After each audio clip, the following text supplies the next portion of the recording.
yung anxiety dun sa pagkabukod. So, ano natin, part by part natin tong i-dissect.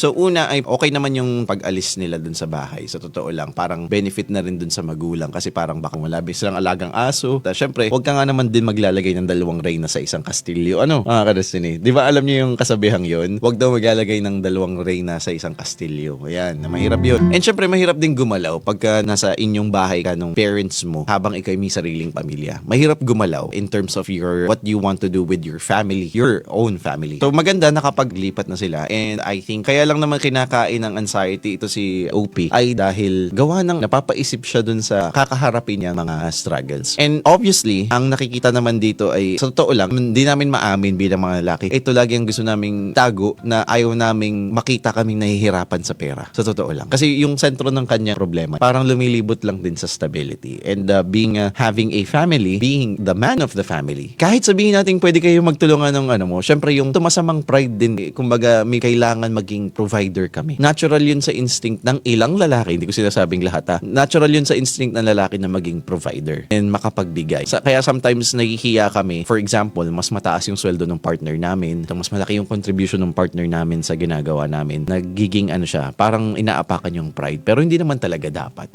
Kung makikita natin dito, wala pa naman siya dun sa part na yun, na parang yun ang problema natin bilang tao